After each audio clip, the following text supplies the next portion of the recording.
I'm going to start off with a quote, first of all, and it comes from Catherine Hepburn, who said, "If you obey all the rules, you miss all the fun."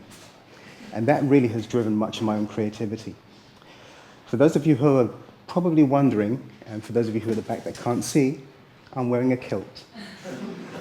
Now, many years ago, I was invited to a black tie event where, while I was mindful of the dress code, the rogue monkey in me kind of guessed, was questioning why or why not wear a kilt? Why not wear a kilt to the ball? So I rocked up to the event, and I didn't want to obviously dismiss their rules, but I turned up and I already had in my mind this vision of a 7-foot big burly bouncer whose rule it was to turn anyone away who did not conform to the dress code. So I turned up and I literally went up to the door with my ticket nervously and gave the ticket to the big burly bouncer who actually was 7 foot tall. He looked at the ticket, looked at me, and said, "Have a nice evening, sir." And that was it. I felt, okay, actually no, more than that, I was relieved. I was very relieved. But as I walked in, it didn't just teach me something about kind of breaking rules, but taught me more about one of the ingredients that forms much about who I am as a creative. That point where you are just about at the cusp of doubt, just at the point of doubt, and you're almost wishing you could turn back. And that is very much the ingredient of my own creativity, but what I pass on to many businesses and creatives and individuals and students that I work with every day. So I'm a designer. I'm a university lecturer where I teach on the course Applied Imagination, which sounds quite nebulous and is usually quite intriguing for people, but what I really try and do is help people to use creativity and their imagination to solve problems that have an impact and create real transformations in our lives. And I'm also an author. I wrote a book on rebranding, for personal and professional rebranding. Now these three areas of my creative world, of design, education, and writing, I'm involved in what I call this tug of love, if you want. And on one side, I have to be thinking divergently, trying to break boundaries, going beyond the predictable, and on the other side there is the strategic side that it has to be pragmatic. And for some of you who are creatives, you'll know that it's an equal balance. It's something that we all have to do. And I like that balance. I thrive on it. There are times when I have to deliver and I have to be the pragmatic, but there are times when I have to think way outside of the norms of what I'm usually used to. So I'm going to talk to you about what happens when I'm in this area here, when I have to think divergently. I brought two things with me this evening, which I hope will directly or indirectly give you some idea of how I think and the journey I've been on. So I brought with me a water cooler bottle. And I've also bought some sushi. And I'll explain those a bit later. As a creative, I'm inspired by creativity that is driven by senses.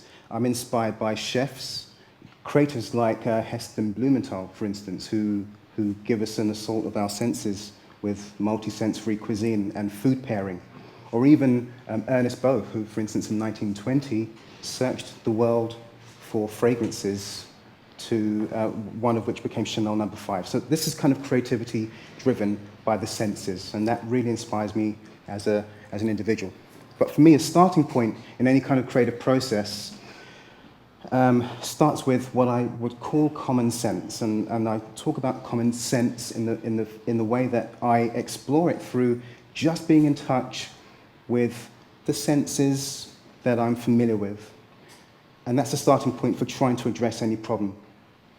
But if I'm really going to break new ground, I need to challenge my senses. And that's what today's talk is really going to be about, how you push your available senses and take them to new experiences. It's really about getting to a point where you become even more curious. So for instance, I might be on a pursuit for things that I've never eaten before, or go to places I've never seen, or hear voices, or hear sounds that are unfamiliar to me. And that for me means that I have to almost kind of ramp up and turn up my curiosity. expand my curiosity bandwidth. So I'm going to take you through a couple of stories. I was invited to look at the corporate identity, the identity or the brand image for an organization who wanted to rebrand themselves, and essentially they were looking for a new logo, a new shiny logo. And I was a bit resistant. I felt that really the last thing they needed was a logo, and they should really think about kind of rebranding from the inside out. It was really about the culture. So I was really interested in the culture of the organization. So I sat down with them and I said, look, I hear what you're saying, but I really don't want to kind of give you a logo. I was trying to be as resistant as I could because I knew that there was something much deeper. So I wanted to sit in and look at the organization, look at how they behaved. And I sat in, I observed them for a week. And I actually noticed something quite interesting, because really my goal was, if you're going to rebrand, how about getting the voice from your organization, see what they feel about the organization, if we're really going to look at branding from the inside out. I sat with them for a week, I looked and I observed, and I actually noticed something really interesting. While there was a busy atmosphere, lots of hustle and bustle, it was incredibly noisy, but it was incredibly silent. There was actually no communication. People didn't really talk to each other. They spoke, they got on with their everyday business, but no one really was on the same page and going in the same direction. Now, for me, that was an issue. I think if you're going to look at the rebranding process, you really need to look at how people are communicating and see how that manifests inside. So I went on a journey. For me, the thing that was really hanging was, how do you try and get an organization to think about the general direction of an organization, but at the same time give them a vested interest in the brand? So I went on a hunt, and I was intrigued by this. So what I did, I went and did some research on communication. I wasn't sure exactly what I was looking for, but I needed to be triggered by this whole aspect of communication before even thinking about the aesthetics. So I sat in and just kind of settled in and just listened out. Just listened out for anything that might inform me, and nothing came. I couldn't figure out what I was looking for, but then tried it again on another day, and I kind of settled myself in and was just listening for any clues that might give me some insights into this whole idea of communication. And something occurred. In the background, I could hear, amongst all the other stuff, the tourists and the noise and all that kind of stuff, I could hear in the far distance some kind of drum, percussion. It sounded really odd. I gravitated towards the sound, and there was a group of people surrounding this guy who was playing one of these. And he was really, he played much better than I do, but he was just playing this, and it wasn't the fact that he was talented. Yes, he was really talented, but people were having conversations around the fact that this guy was playing what turned out to be just a water bottle. The sheer novelty of something that had been reconstructed inspired me to think about something else around communication. So, with that in mind, it's just a water bottle. I went back to the organization. I said, the first thing, I tell you what, I've come up with this great idea. Install a water bottle cooler. They looked at me like I was crazy. So I said, actually, we'll do it a bit differently. Install one of these, but actually what we ended up doing was getting the members of staff to actually fill in. Triggered by questions and color-coded systems, what they actually ended up doing was filling up this at certain points, and this became the receptacle for communication. They were triggered by questions, and by the end of the week, they had an almost full water cooler. And that was really interesting for me. Not only were the staff talking, but it also became, in theory, a water cooler moment. Now, what was interesting was at the end of the week, one of the guys would actually empty out the ideas and open it all up into a bigger discussion. This was removed, and it became a real space. What actually happened was that every Friday, the team would get together and actually talk and discuss and look at the general direction of the organization. Now, I saw this happening in front of me, and I gave this space to work within 2 weeks before we could then use that to inform the creative process. That had a profound impact on the direction, not only just about how they started to work and act. Real space was put aside for communication, but the outcome of that was a brand. eventually, that came out of that entire process. And all of that, indirectly, was inspired by just by listening to this really obscure sound that kind of took me into that direction. I'm also inspired and informed by food in general, and I find it really interesting. Obviously, we had the amazing talk from James.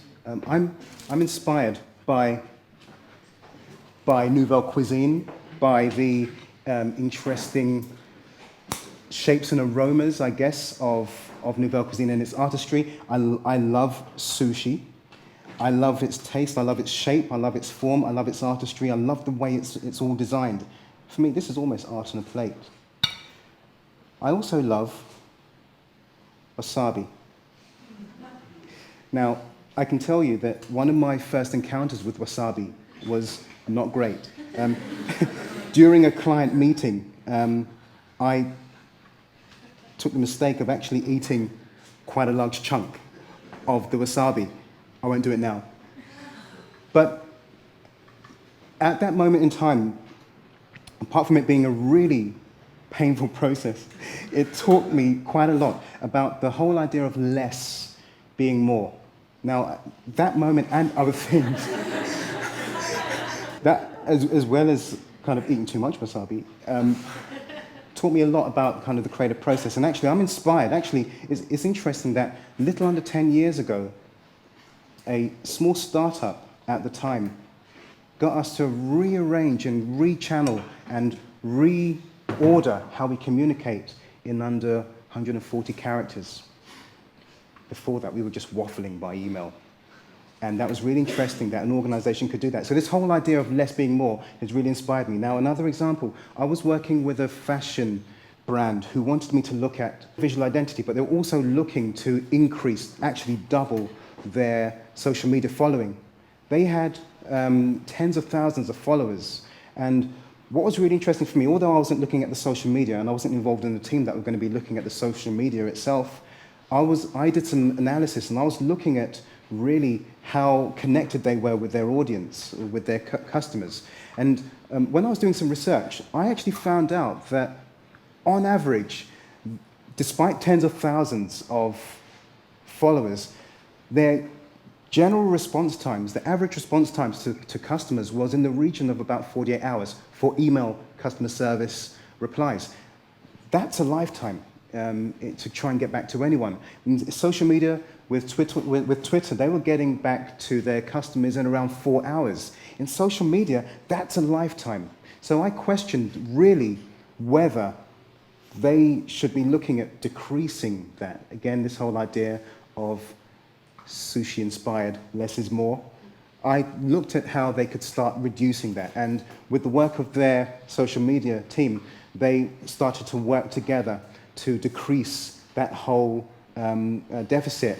So they went from literally 4 hours to minutes, I guess, for the output. I'm going to show you a video on the communication for the water bottle. Hey, what's up, man? What's up? Rob, by the way. I don't know if we've met. Hey, Justin. There's a lot of people walking around this place. Yeah, I know. What do you do here? Oh, you know, I've been here for a while. You on the third floor? Yeah, up on the third floor. And, you know, it actually looks a lot like this floor. I got some erasable pens on my floor. It's amazing. We don't have erasable pens. I know! I kind of thought we might be in the same department, but now I'm thinking no, because you have erasable pens. Totally different. What do they do up there? You know, a lot of people are making calls and, Because I've been sitting there for like 2 weeks now, just going on YouTube. Nobody's really asked me to do anything. Me too, because I literally come to this water cooler and I'm here from 8:45 until 6 p.m. every day. Intern? Freelance? I don't know. I thought I was a manager. How do they pay for this work? It just comes. I gotta pee my face off. I'm out of here. See you later. Nice meeting you. Nice to meet you too. Oh, hey, wait. You know, there's no bathroom here. Oh, yeah. I go under my desk. Got a little bottle action. Me too. Have a good one. I love this job. So, you know, thankfully I didn't show them that when I was trying to give them ideas on communication. I think they would have chucked me out of the office.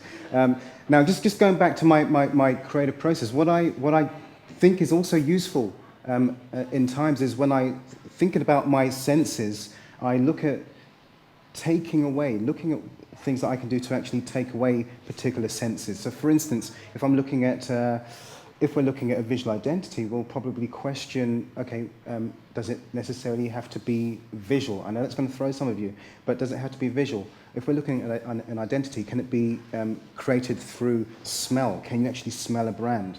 Can you experience that brand in other ways? So those are the things I started to do. I've been experimenting now around taking away certain senses for any particular process. So I was involved in writing and co-directing a short film that was looking at capturing the struggle and discourse and debate between university graduates and industry professionals.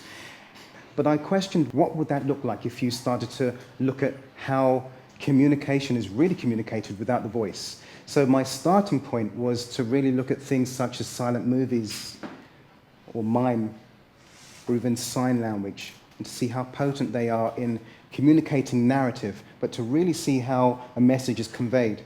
So with that in mind, I went through this process of students capturing their very passionate sides of this argument, followed by the industry professionals, and it ended up being a short movie shown at several film festivals, but it was something that really engaged the audience, because although there was a lot of sound that was communicated through the interviews, what actually ended up with a very, very strong narrative, but communicated without the element of sound. So that was interesting for me to explore, and it's something that still informs my creative process. So I'm going to leave you with three things.